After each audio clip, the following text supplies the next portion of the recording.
Hello, ഞാനിന്ന് വളരെ സിമ്പിളായിട്ട് ഒരു ചീരയുടെ റെസിപ്പിയാണ് ഉണ്ടാക്കാൻ പോകുന്നത്. ചീര ഇഷ്ടമില്ലാത്തവർക്ക് വേണ്ടിയിട്ട് നല്ലൊരു അടിപൊളി കിടിലൻ റെസിപ്പിയാണിത്. ഇങ്ങനെ ഉണ്ടാക്കി കഴിഞ്ഞാൽ ചീര കഴിക്കാത്തവരും നല്ല മാറി കഴിച്ചോളൂ കേട്ടോ.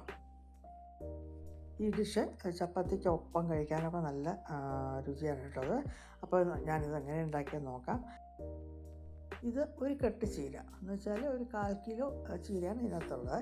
ആദ്യം നമുക്കിത് അതിൻ്റെ വേരൊക്കെ കളഞ്ഞിട്ട് കഴുകി വൃത്തിയാക്കി എടുക്കാം. ഇനി ഇത് നമുക്ക് ചെറുതായിട്ടൊന്ന് നുറുക്കി അരിയാം.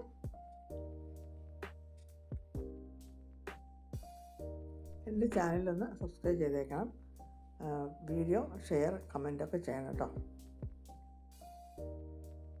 എല്ലാം നുറുക്കി അരിഞ്ഞെടുത്തിട്ടുണ്ട്. ഇനി നമുക്ക് അടുത്ത സ്റ്റെപ്പിലേക്ക് ഇറക്കാം. ഇനി ഇതൊന്ന് വേവിച്ചെടുക്കാം. അല്പം ഗ്രീൻ പീസും കൂടി ചേർക്കുന്നുണ്ട്. നല്ല ടേസ്റ്റാണ് ഗ്രീൻ പീസും ഒക്കെ കൂടി ചേർത്തിട്ടുണ്ടാക്കുമ്പോഴേ. ഈ ചീര ഇഷ്ടമില്ലാത്തവർ പോലെ നല്ല മാതിരി കഴിച്ചോളും. അല്പം ഉപ്പ് ചേർക്കാം ആവശ്യത്തിന്. നല്ല മാതിരി മിക്സ് ചെയ്തിട്ട് നമുക്ക് ഒന്ന് അടച്ചു വെച്ചിട്ട് ഒന്ന് 5 മിനിറ്റ് ഒന്ന് വേവിക്കാം. 5 മിനിറ്റ് കഴിഞ്ഞു കേട്ടോ. നല്ല മാതിരി വെന്തിട്ടുണ്ട്. ഇനി ഞാൻ ഒരു പൊട്ടറ്റോ വേവിച്ച് എടുത്തിരിക്കുകയാണ്. അത് ചെറിയ കഷ്ണമാക്കിയിട്ട് ഇതിനോടൊപ്പം ചേർക്കുന്നുണ്ട്. അതാണ് ഞാൻ പറഞ്ഞത്, ചപ്പാത്തിക്ക് നല്ല ടേസ്റ്റാണ് ഇത് കഴിക്കാൻ. ഇനി ഒന്ന് അതും കൂടി ചേർത്തിട്ട് അടച്ചു വെച്ചിട്ട് ഒരു 2 മിനിറ്റ് വേവിക്കുക. ഇനി നമുക്ക് തേങ്ങ ഒന്ന് അരച്ചെടുക്കാം.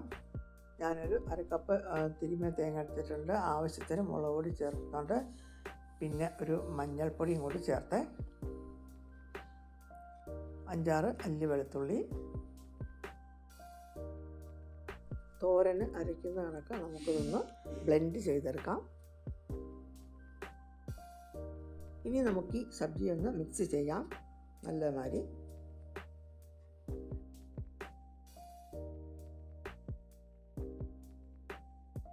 നല്ല മാതിരി മിക്സ് ചെയ്തതിന് ശേഷം നമുക്ക് അരച്ചു വെച്ചിരിക്കുന്ന തേങ്ങാക്കൂട്ടും കൂടി ചേർക്കാം.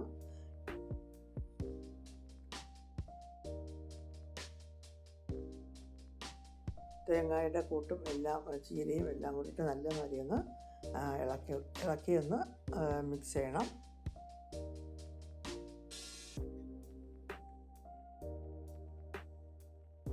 നിങ്ങൾ ഇതിനോടൊപ്പം ഒരു കാര്യം കൂടി ശ്രദ്ധിച്ചോളൂ. ഞാൻ അല്പം പോലും കുക്കിങ്ങിൽ ഒഴിച്ചിട്ടില്ല. ഇത് ഓയിൽ ഫ്രീ സബ്ജിയാണ് കേട്ടോ. അത് ഹെൽത്തിയാണ്. അതുകൊണ്ട്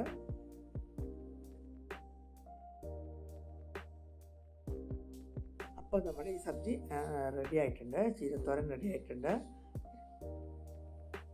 ഇനി നമുക്കിതൊന്ന് സർവിങ് ബൗളിലേക്ക് മാറ്റാം.